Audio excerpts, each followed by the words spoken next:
Hey yo YouTube, continuing my video journal of what's been going on in my D&D game.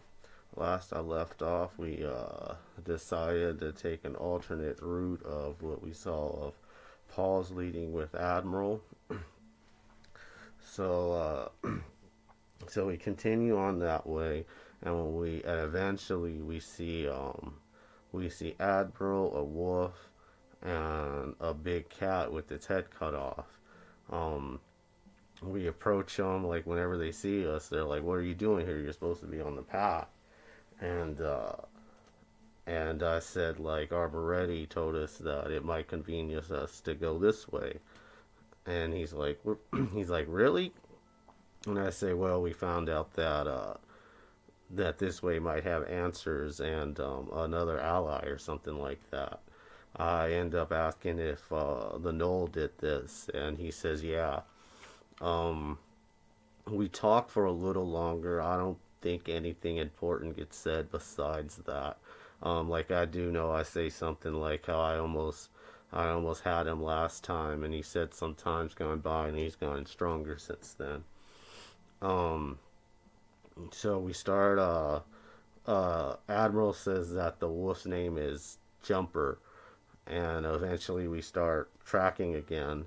Um, uh, After walking a while, we end up coming upon like a cliff, and on the bottom of the cliff is a huge like tiger like person, and they're surrounded by these like stalagmite or stalactite like creatures with like these little limbs, and there's a bunch of them all around him. And then like on the bottom corner, there's there's like these bearded demons, which by the way Admiral did say that in this area the demons, the fiends have been some type of fiend soldiers have been spotted around this area. uh Roll initiative. We start shooting down upon them. Nina starts blasting spells. Eventually, the two or the two or three. I believe there's two on each side. Uh, Beard demons, bearded fiends, end up coming up, and they jump on top of where we are, and we end up fighting them off pretty much. Actually, not pretty much the whole time. Like our group stays up on the top while this giant tiger person, which which it's supposed to be. It's gonna be Nina's cohort, and this is how we're introducing him. Uh, so so the whole time, the player that plays Nina is controlling him. Uh, he gets hit a lot after a while because, like I said, that there's a bunch of them all around. Like they do end up like a big chunk of them does end up splitting off and attacking our group. It actually ended up being a really long fight. Like I want to say the whole thing took like 2 3 hours. Eventually, we wear down the mob. We kill them all. Um, uh, the the big tiger person ends up introducing himself as Kotaku, and and uh, and like we ask what he's doing here and stuff like that. It ends up turning out that he's an outsider, that he was somewhere else and he was on the verge of death and appeared here. Um, like I asked a few things like like because like I asked the DM if I've ever seen a feline folk that tall because he's like 8 foot, and he's like, no, you never seen a feline folk that big. So like I asked him, are you feline folk? And he says I'm natural born. So I say, because like Admiral's beside me, I'd say, and feline feline folks aren't naturally born. Like Admiral's like I don't think he's a feline folk. So I look at him and nod my head like I know what he's talking about. Um, we end up carrying on. Eventually, we come across this tunnel, and we enter the tunnel, travel through it through some ways, and we end up finding a mirror that was similar to the mirror that I saw whenever I died, and there were those two fiends. So the male fiend, male half fiend, ends up coming out of the mirror, and it's like, oh, I've been.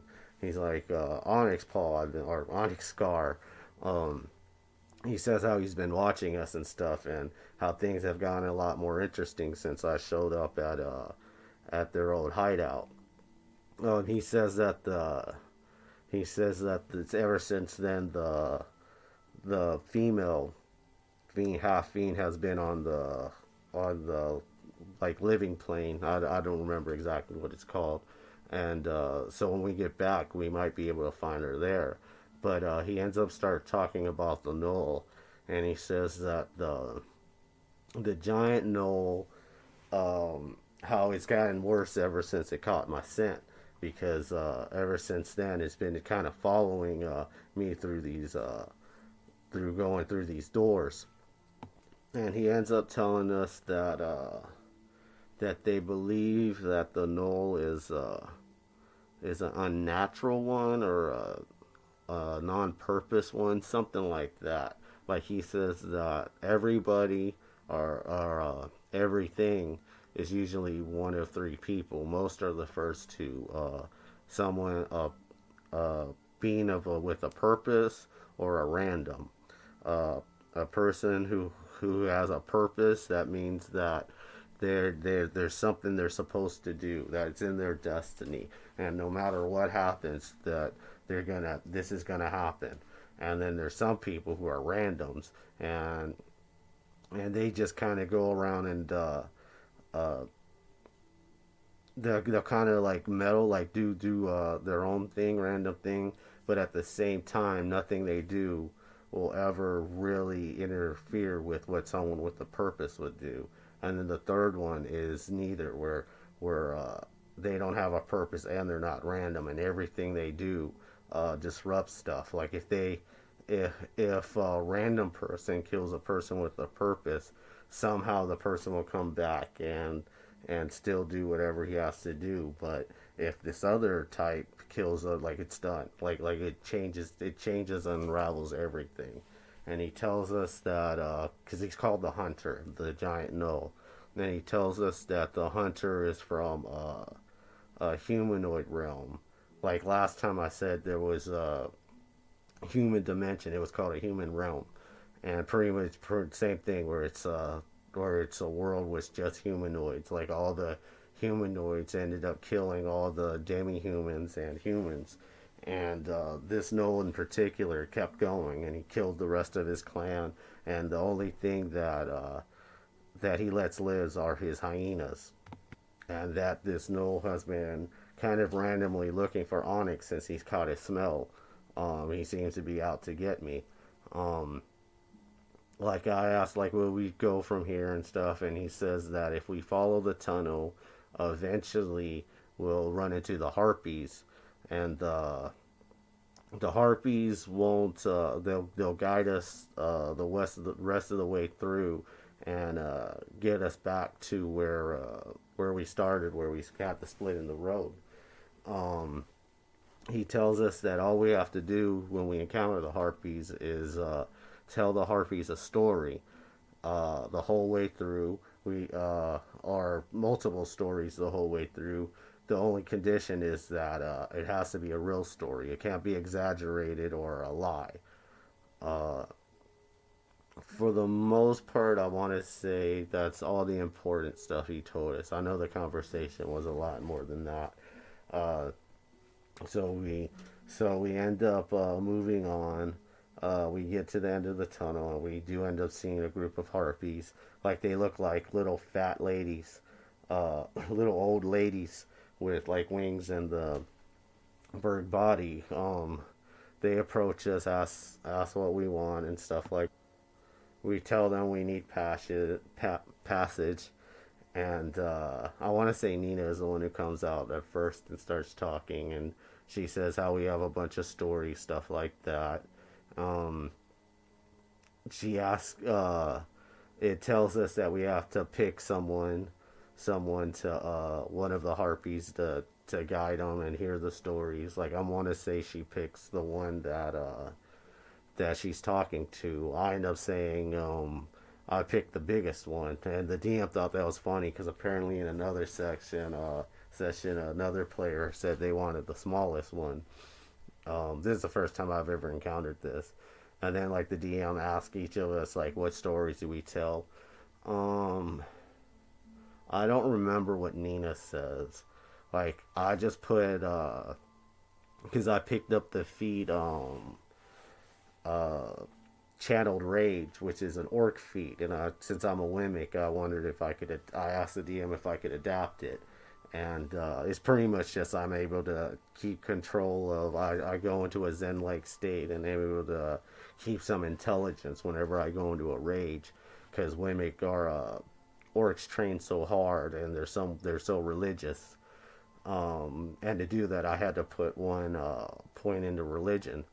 And so I say, well, since I have a point of religion, I tell them any stories of star pride I have, and if that's not enough, then I tell them New Loran stories about the pack, which is the big party we used to play, which is like in this world is the top adventuring party or the most famous adventuring party. Raw right surprisingly comes has a while to think of something. I'm like, you're a bard. Like you should be. This should be incredibly easy for you. Eventually, he just says, "I tell the story that we're on." So, like he says the harpies don't really say nothing. They just listen. Like the only time they ever really say anything is if we stop or slow down. They're like, give us a nudge.